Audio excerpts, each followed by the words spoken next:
Hey everybody, it's Steven with the PH from Rip Fan 8.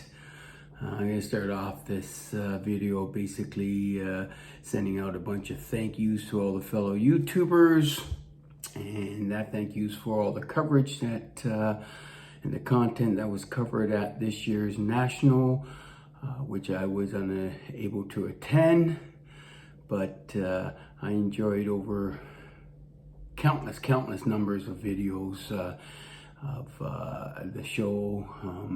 Some of the people walking the floor, some of the messages and everything that they sent out was just awesome, just incredibly awesome, and it really showed what I did truly miss. So I want to say thank you to everyone, and I really truly appreciate it. I'll certainly be there next year, and the one thing that really captured the moment of the National was the YouTubers night set up by Mike and all the fellow creators and all that stuff from your channels. It was just unbelievable watching, and the camaraderie amongst everyone, and just the common goal and common areas of what people really truly enjoy. It's just incredible. It's absolutely incredible, and I'm so thankful that I've done this, and I've chosen to start posting a few videos, and I appreciate everyone watching, and please continue to keep yours flowing, because it gives me hours of enjoyment daily or weekly. I'm going to start off next by, or continue on next with the, as everyone's aware in my first couple videos, how I'm a Ripken collector for the most part, an Oriole collector. As you can see in my cap, go Orioles, big game this afternoon to Seattle. Let's take the weekend set. I've started on a run of Jackies that I posted in the previous video, and I haven't really captured or updated anything from that run. It's very difficult around this area to see a lot of that type of those type of cards, but I'm still looking into that. I check things on eBay and stuff like that just to keep a good eye on pricing, but I think the best opportunity for me will be at the bigger shows, which are stateside, or possibly the one at the Expo, the Toronto Expo, coming up this fall. Now, in saying that, I've also started another run just because of it's difficult, and you know how we all want to buy sometimes. I've started a new run of I would say mid-50s Hall of Famers rookie cards. So I would say mid-50s as the exclusive, or it's really elusive 52 Mano from a dollar value is difficult for me to really try and attain one now. But I'm looking more mid-50s up to the 70s and possibly into the 80s.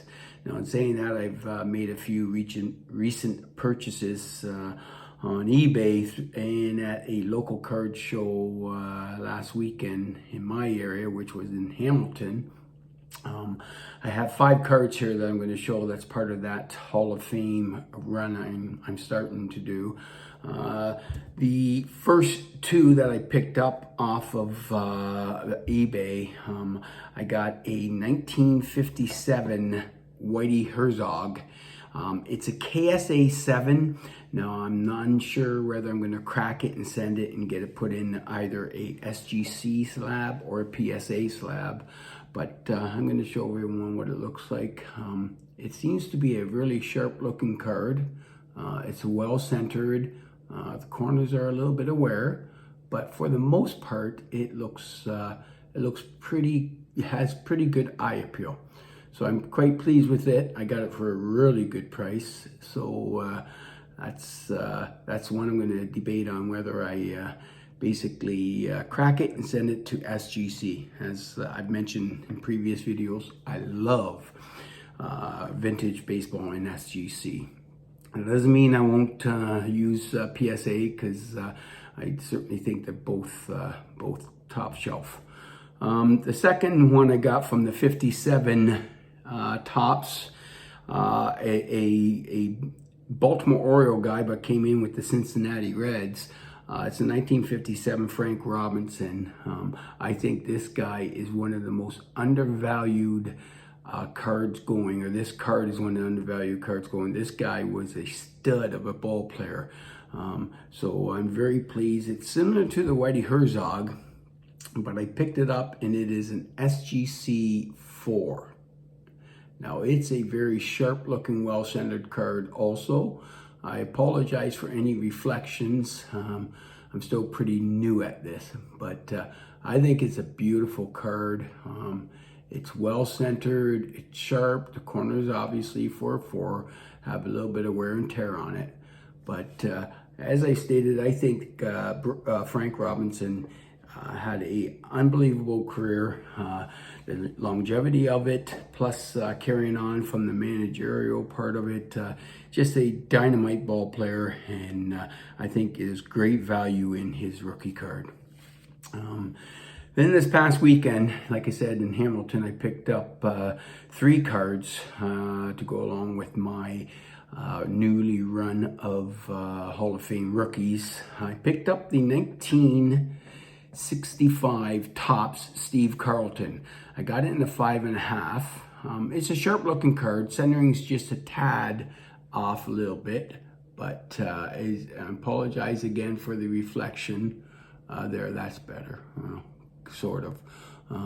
It's a nice looking card. It's a 5.5, so I'm pretty pleased with it. So I get to scratch that off my list. And like I said, from the perspective of the centering, top to bottom's a little off compared to left to right, but a 5.5 certainly in my ballpark, which is exceptional in my opinion.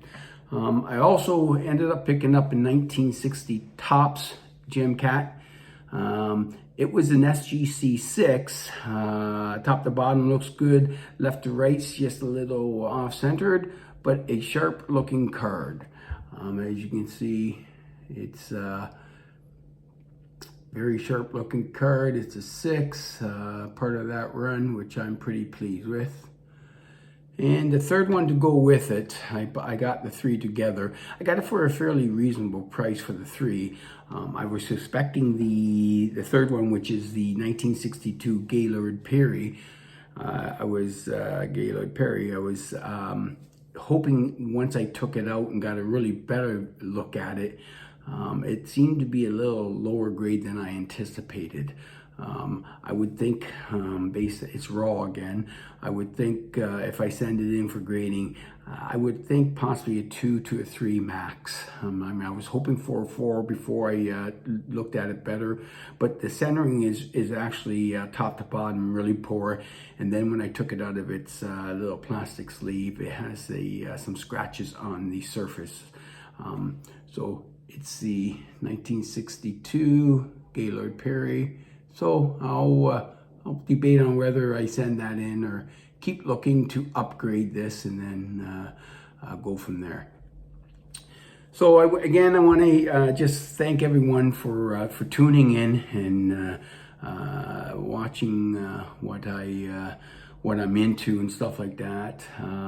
I continue to follow a ton of you fellow YouTubers because the content that I get to watch gives me decent and really good info on some of the stuff that I'm interested in. So I just want to say keep the comments coming, keep the videos coming, and hopefully I'm going to end this with one thing. Hopefully I get to meet a lot of yous down the road, a lot of you fellow YouTubers down the road.